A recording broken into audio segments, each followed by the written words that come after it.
अब वहां पे इतनी हरियाली है झीलों के चारों तरफ, इतना खूबसूरत वातावरण है, इतनी शुद्ध हवा है, वहां पे दूर दूर से पक्षी आने लगे हैं।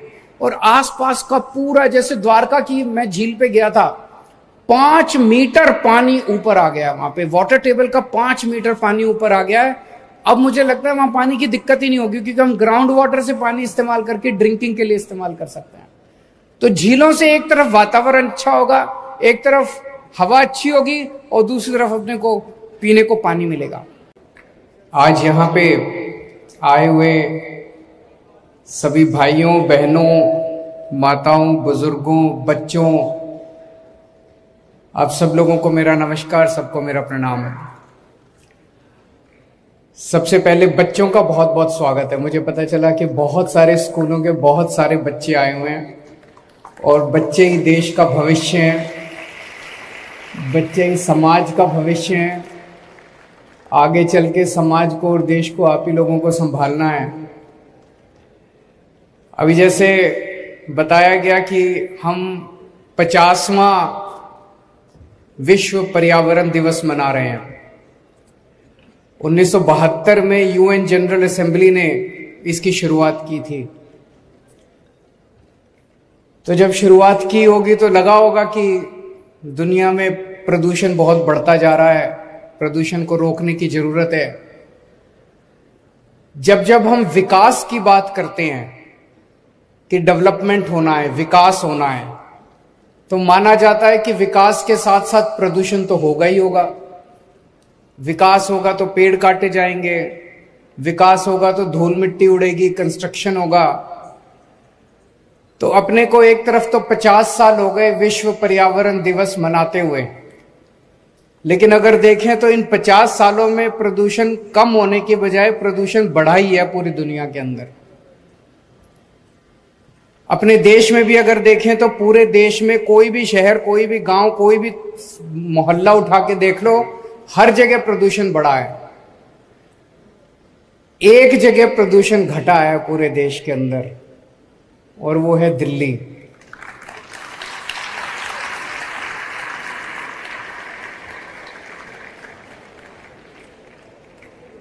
पिछले 8 साल के अंदर दिल्ली में विकास की गति कम नहीं हुई है, विकास खूब तेजी से बढ़ रहा है।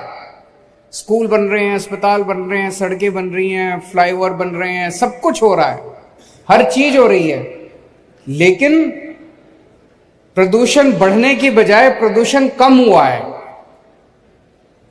वो इसलिए क्योंकि दिल्ली के 2 करोड़ लोगों के साथ मिलके हम लोगों ने, इतने सारे बच्चों के साथ मिलके, आप लोग भी सारे इको क्लब से हैं मुझे बताया गया, आप लोग भी अपने अपने स्तर के ऊपर प्रचार प्रसार सब कुछ कर रहे हैं। हम सब लोगों ने मिलके दिल्ली के अंदर विकास की गति कम नहीं होने दी, लेकिन साथ साथ प्रदूषण को कम किया है।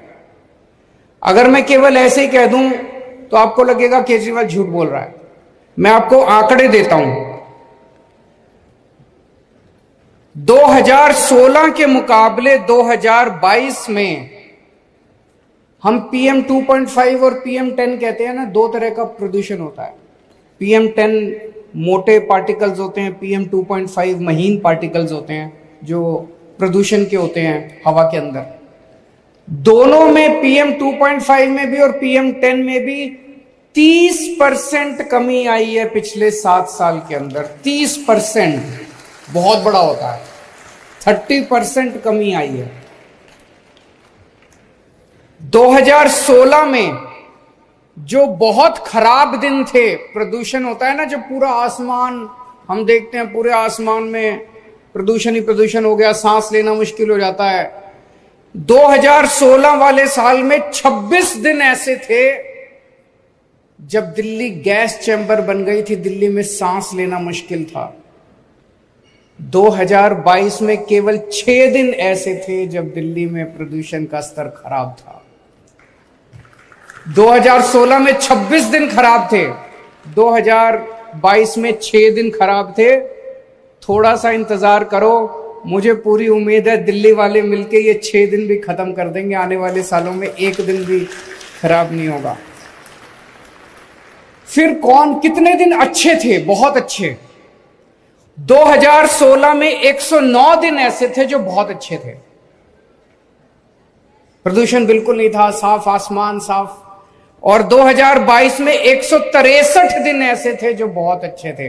धीरे धीरे धीरे धीरे करके अपने को 352 दिन हर दिन साफ होना चाहिए, ऐसी दिशा के अंदर अपने को लेके जाना है। मैं पढ़ रहा था हमारी दिल्ली सरकार ने, दिल्ली के लोगों ने क्या क्या किया है। एक हम लोगों ने नारा दिया था, युद्ध प्रदूषण के विरुद्ध। वो केवल नारा नहीं था, इतने काम किए, इतने काम किए, इतनी लंबी लिस्ट है कि हमने प्रदूषण रोकने के लिए क्या क्या काम किए, इतने सारे काम किए। उसमें से मैं बस थोड़े से 2-4 काम गिनाना चाहता हूं जो सबसे इंपॉर्टेंट है। हम लोग सुनते हैं ना कि पराली जलाने की वजह से सर्दियों के अंदर प्रदूषण होता है।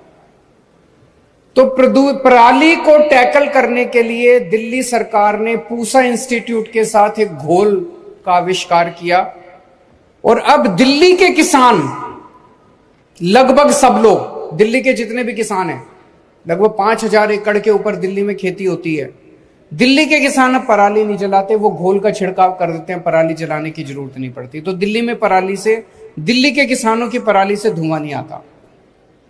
पंजाब से धुआं आया करता है। पिछले साल पंजाब सरकार ने कई कदम उठाए, पिछले साल 30% धुआं कम हुआ पंजाब की वजह से।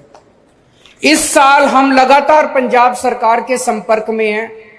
इस साल हमें उम्मीद है और भी कम होगा, पूरा खत्म हो जाएगा, उसमें थोड़ा समय लगेगा, लेकिन इस बार और भी काफी कम होगा। पंजाब से जो पराली का धुआं आता है, उस धुएं को रोकने के लिए पंजाब सरकार अपने स्तर पे कई सारे कदम उठा रही है। फिर दिल्ली में पेड़, मैं तो पूरे देश भर में घूमता हूं, सारे बड़े बड़े शहरों में जाता हूं, बंबई, अहमदाबाद, सूरत, कलकत्ता, मद्रास, हैदराबाद। सबसे ज्यादा पेड़ आपको, सबसे ज्यादा हरियाली दिल्ली के अंदर दिखाई देती है। इतना हरा भरा शहर है हमारा। पूरे देश में हर शहर के अंदर पेड़ कम होते जा रहे हैं, विकास होता जा रहा है, सड़कें बन रही हैं, बिल्डिंग बन रही है, पेड़ काटे जा रहे हैं, पेड़ कम हो रहे हैं। दिल्ली अकेला शहर है जहां पेड़ों की संख्या बढ़ती जा रही है।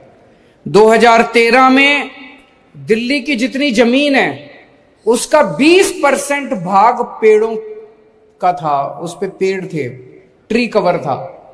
आज 20% से कम होने की बजाय 23% हो गया, 3% बढ़ गया पेड़ों का कवर।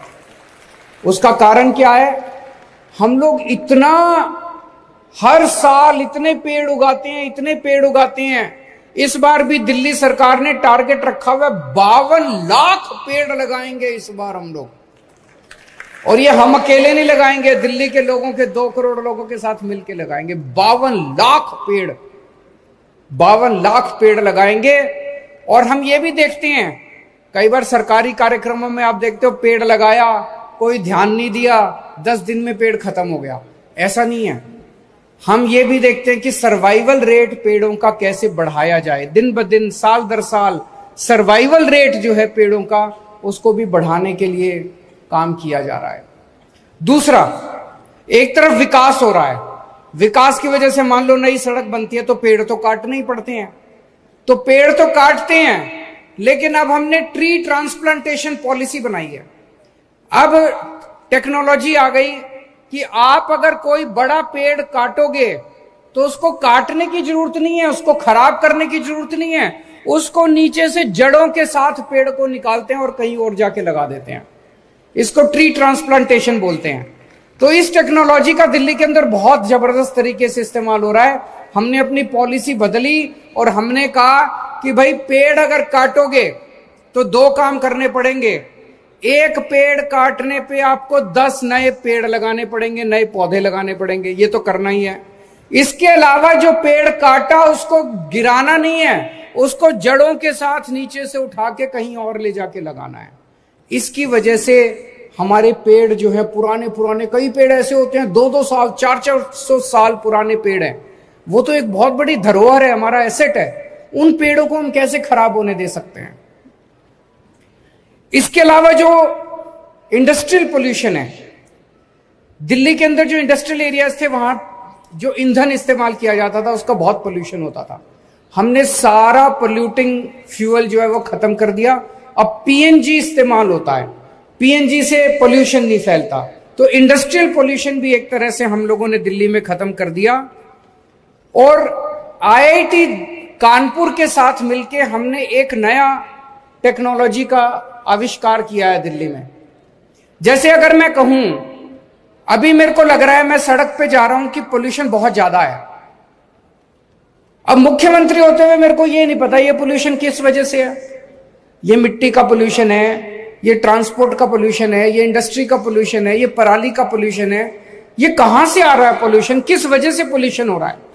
तो अगर मुख्यमंत्री होने के नाते मेरे को ये पता चल जाए इस वक्त दिल्ली में पोल्यूशन इस वजह से हो रहा है, तो मैं उस एक्टिविटी को बंद कर सकता हूं, उस एक्टिविटी को कम कर सकता हूं। इसको कहते हैं real time basis, real time source apportionment, कि रियल टाइम बेसिस पे हमें पता चले, सरकार को पता चले कि इस टाइम पोल्यूशन किस वजह से हो रहा है। अभी तक ये टेक्नोलॉजी अवेलेबल नहीं थी कहीं भी।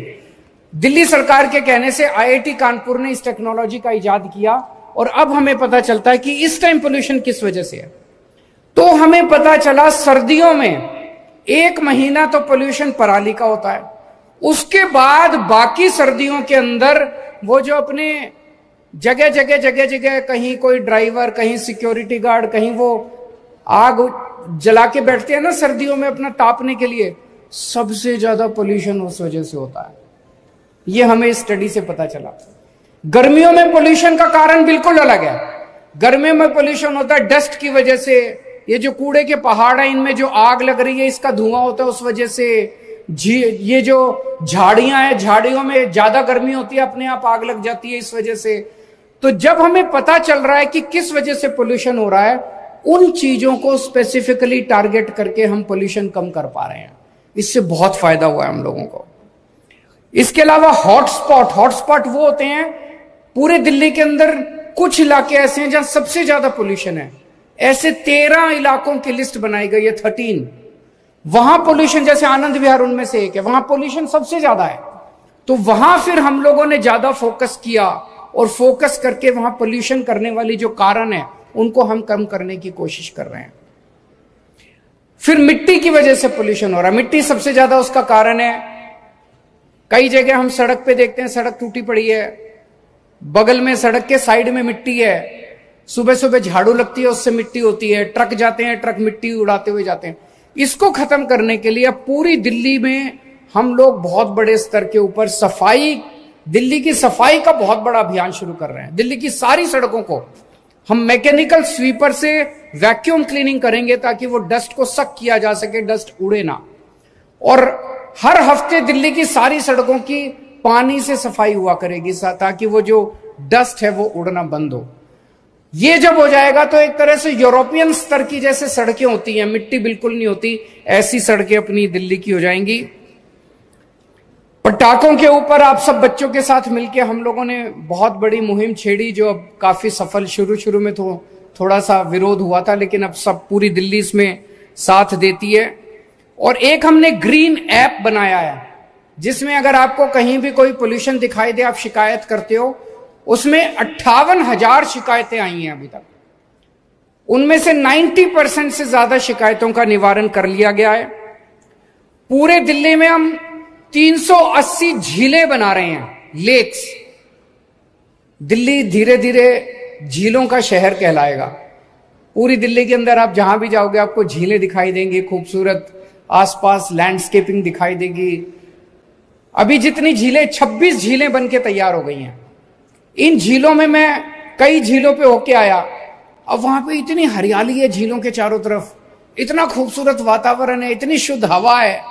वहां पे दूर दूर से पक्षी आने लगे हैं और आसपास का पूरा, जैसे द्वारका की मैं झील पे गया था, 5 मीटर पानी ऊपर आ गया। वहां पे वाटर टेबल का 5 मीटर पानी ऊपर आ गया है। अब मुझे लगता है वहां पानी की दिक्कत ही नहीं होगी क्योंकि हम ग्राउंड वाटर से पानी इस्तेमाल करके ड्रिंकिंग के लिए इस्तेमाल कर सकते हैं। तो झीलों से एक तरफ वातावरण अच्छा होगा, एक तरफ हवा अच्छी होगी और दूसरी तरफ अपने को पीने को पानी मिलेगा। फिर हवा जो है ये किसी की बपौती नहीं है। हवा को ये नहीं पता कौन दिल्ली है, कौन हरियाणा है, कौन पंजाब है। तो आसपास के राज्यों से भी खूब पोल्यूशन आता है। आसपास के एनसीआर के जितने राज्य हैं उनकी सरकारों से हम लगातार बातचीत करते हैं। आसपास ईंट के भट्टे हैं, आसपास जो पावर प्लांट्स हैं, वहां से जो पोल्यूशन दिल्ली में आता है उसको भी हम रोकने का प्रयास कर रहे हैं। तो आइए आज विश्व पर्यावरण दिवस के अवसर पे हम ये प्रण लें कि अपने दिल्ली की हवा को, पानी को साफ करने के लिए इसे हम सब लोग, अकेले सरकार से नहीं होगा, सबको इसमें भागीदारी करनी पड़ेगी, जिम्मेदारी निभानी पड़ेगी। हम सब लोग मिलके इसको एक जन आंदोलन बनाएंगे। बहुत बहुत शुक्रिया।